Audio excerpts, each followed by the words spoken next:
Hello, today we are talking about multiplying rational expressions. This is our part 3 video. You're working on day 2 of this section. This will be your last video about multiplying rational expressions. So we have 2 more examples.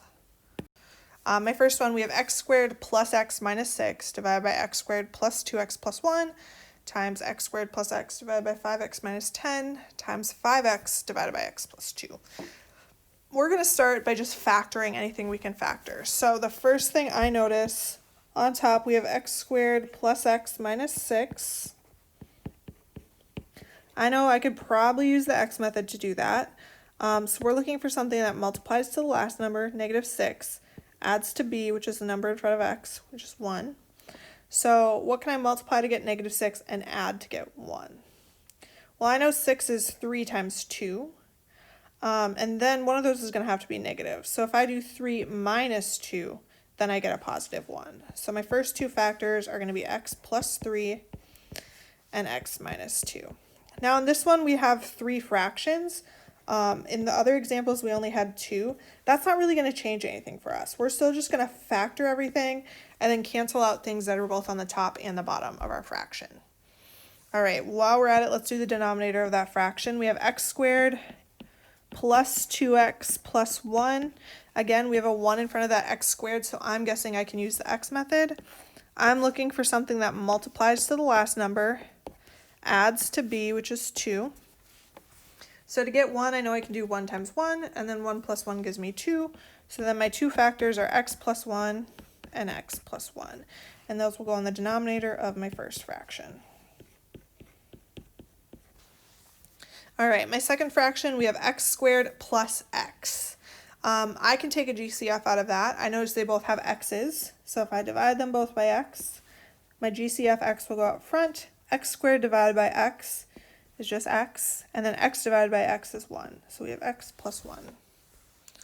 And then for that denominator, we have 5x minus 10. I know I can divide 5 by 5 and I can divide 10 by 5. So that means that 5 is going to be my GCF. 5x divided by 5 gives me x. Negative 10 divided by 5 gives me a negative 2. All right, and then my last 2 terms are 5x divided by x plus 2. I can't simplify either of those. 5x is just going to remain 5x, and then x plus 2 will remain x plus 2. I'm going to put it in parentheses just because, but you don't have to right now as it's written. Now we're at the point where we can cancel out anything that shows up on the top and on the bottom. I'm going to, let's see, I sort of used all my colors, so let me add a new color. I'm going to do all my canceling in orange. So I noticed that on the top we have x plus 1. We also have x plus 1 on the bottom, so we can cancel those out. On the top we have x minus 2. We also have an x minus 2 on the bottom, so we can cancel those out. All right, we can't cancel out x plus 3 because there's not an x plus 3 anywhere else. We can't cancel out x plus 1 because there's not another one anywhere. I noticed we have 2 x's on the top. I also noticed on the top we have 5 and 5. So those could cancel because there's 1 on the top and 1 on the bottom.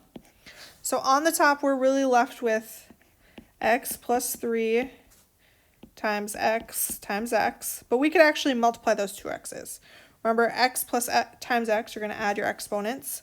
It's really x squared, so I'm going to write that instead.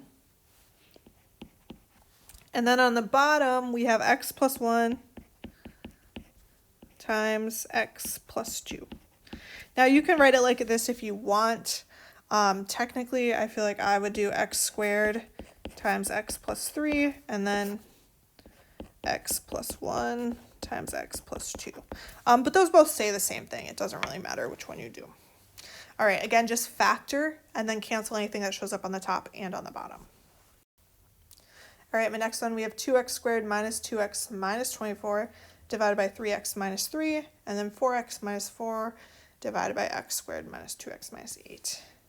Again, that thing on top, we have 2x squared minus 2x minus 24. The first thing I want to look for is a GCF. So can I divide 2x squared, negative 2x, and negative 24 by any number? I know I can divide them all by 2. So I'm going to go ahead and do that. When I do that, my 2 is going to go out front, and then 2x squared divided by 2 just gives me x squared. Negative 2x squared divided by 2 gives me a negative x, and then negative 24 divided by 2 gives me negative 12. At that point, I want to check x squared minus x minus 12 and see if I can use the x method to factor it. Again, my last number is going to go on top, so we're looking for something that multiplies to negative 2. My b value, which is negative 1 in this case, we want something that adds to it.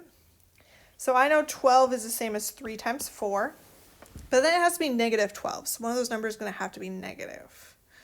If I want to get a negative 1, I know I can do 3 minus 4, and that would give me negative 1. So my two factors are going to be x plus 3 and x minus 4. And then don't forget your GCF, it goes out front, so we have 2. So on the top of my first fraction, we have 2 times x plus 3 times x minus 4. For the denominator, we have 3x minus 3. So we're going to look for a GCF. I know I can divide those both by 3. So 3 is going to go up front. And then 3x divided by 3 just gives me x. Negative 3 divided by 3 gives me negative 1. So it's going to be 3 times x minus 1. All right, so for the top of my second fraction, we have 4x minus 4. I know I can divide those both by 4. So that means my GCF is 4, and that's going to go out front. 4x divided by 4 just gives me 1x, so just x. Negative 4 divided by 4 gives me a negative 1.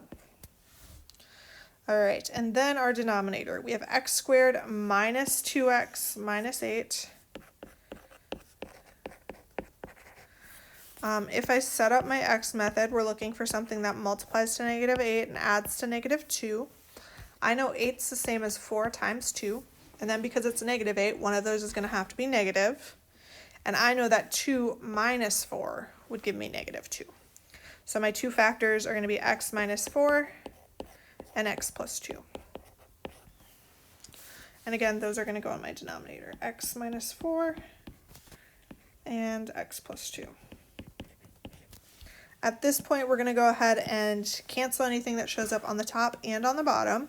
So I notice we have x minus 4 and x minus 4, so we can go ahead and cancel those out. I also notice we have x minus 1 and x minus 1, so we can cancel those out. And then what else? So on the top I see 2, x plus 3 and 4. On the bottom we have 3 and x plus 2. Nothing on the top and bottom is repeated now, so we can just write it as our final answer.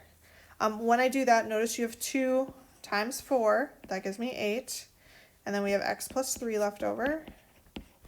On the bottom you have a 3, and then you have x plus 2. One thing to check, if you have two numbers out front, make sure you can't simplify them. So 8 divided by 3, I'm trying to find a number that I can divide both of those by evenly. The only one I can divide them by is 1. When I do that, I still get 8 over 3, so I don't actually have to do that. My final answer would be 8 times x plus 3 divided by 3 times x plus 2. All right, thank you for watching. Again, if you have any questions, please reach out to your teacher.